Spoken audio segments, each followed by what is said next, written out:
Здравствуйте, дорогие друзья! Я рада вас приветствовать на моем канале. Сегодня в данном видео я пеку большой шоколадный бисквит с идеальной, именно с идеальной текстурой, без единой дырочки, бархатистый, очень влажный, который просто превосходно подходит для всех 3D-тортов, для идеальных разрезов, если для нарезных пирожных. Готовится из самых простых и доступных продуктов при помощи обычного маломощного ручного миксера. Все покажу и расскажу в данном видео. Итак, 680 грамм муки, 120 грамм какао-порошка, какао-порошок обычный, не алкализованный беру, 30 грамм разрыхлителя для теста. Все это просто перемешиваю. Перемешать нужно обязательно такое большое количество сухих ингредиентов и отставляю пока что в сторону. 12 яиц среднего размера, комнатной температуры. Добавляю туда 2 щепотки соли, вот это очень важно. 24 грамма ванильного сахара. Все это просто взбиваю до состояния пены. И добавляю туда сейчас 560 грамм сахара. Все это сейчас буду взбивать примерно 5 минут. Дольше взбивать нет смысла, потому что будем добавлять большое количество растительного масла и молока. Бисквит большой, он рассчитан для торта минимум на 25 порций. То есть, кто смущается большим количеством сахара, просто нужно адекватно оценить, сколько порций у нас выйдет из этого бисквита. Это не один человек будет есть, а минимум 25. Добавляю туда сейчас 300 мл молока комнатной обязательной температуры, ни в коем случае не холодного. И также 300 грамм растительного масла без запаха. Я беру именно рапсовое масло рафинированное. Оно идеально подходит для всей выпечки. Ни в коем случае оно не будет горчить в выпечке. Работаю с ним уже много лет. Кто живет в Германии, девочки, очень советую вам купить рапсовое масло. У нас оно продается везде в свободном доступе. И выпекать именно на нем. И не будет вот этого привкуса такой домашней выпечки тогда у вас в бисквитах. Подсолнечное масло, даже если оно хорошо рафинированное, все равно дает такой легкий привкус так называемой домашней выпечки. Знаю из многолетнего опыта. Обязательно просеиваем всю сухую смесь. Перемешиваю сейчас на низких оборотах миксера. Духовка уже у меня заранее обязательно разогрета на 170 градусов Цельсия. И сейчас самый главный момент. Вот когда перемешали все это до однородности, когда уже вся сухая смесь удостоверились в том, что она разошлась полностью, добавляю туда 200 мл крутого кипятка, то есть только что вскипевшей воды. И аккуратно все это бережно на низких, опять же, оборотах миксера перемешиваю, просто чтобы весь кипяток полностью объединился с тестом. Тесто будет достаточно жидким, это нормально для этого теста, иначе у нас не будет такой текстуры тогда.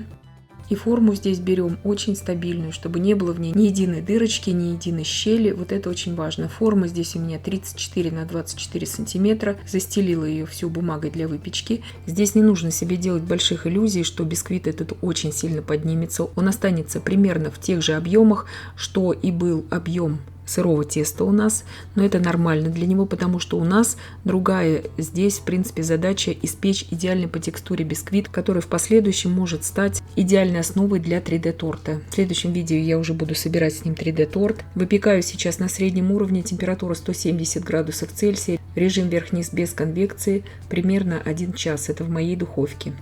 Духовку во время выпечки, конечно же, ни в коем случае не открываем. Итак, бисквит испекся, прошел у меня 1 час ровно.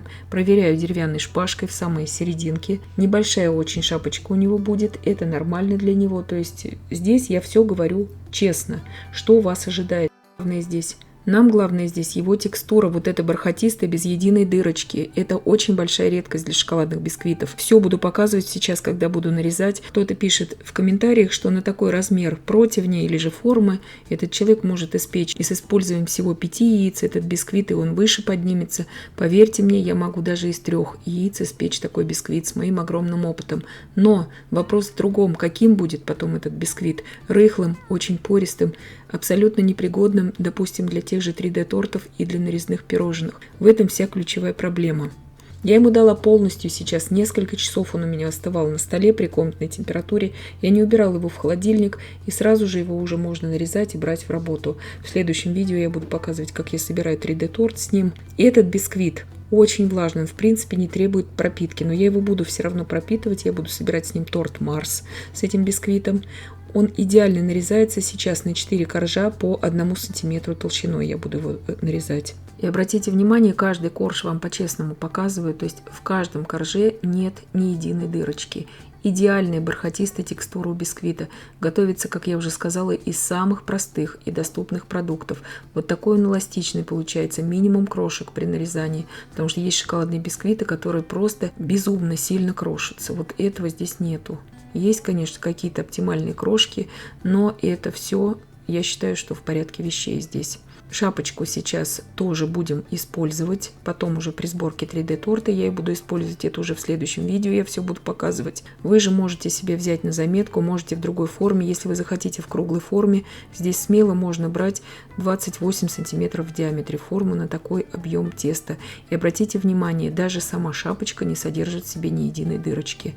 Обычно шапочки во всех шоколадных бисквитах содержат в себе огромные поры и дырочки. Сейчас раскладываю просто, чтобы вам показать, как они вот берутся в руки, эти пласты, эти коржи. Идеально, то есть очень советую его брать в работу. И из самых простых и доступных продуктов он готовится. Его можно приготовить просто как отдельный самостоятельный десерт и кушать его, подавать, полить, допустим, каким-то шоколадным ганашем и просто его есть как десерт. И я надеюсь, что видео было полезным и познавательным. Подписывайтесь на мой канал, ставьте лайки, пишите комментарии. Я всем желаю больших успехов и до встречи в новых видео.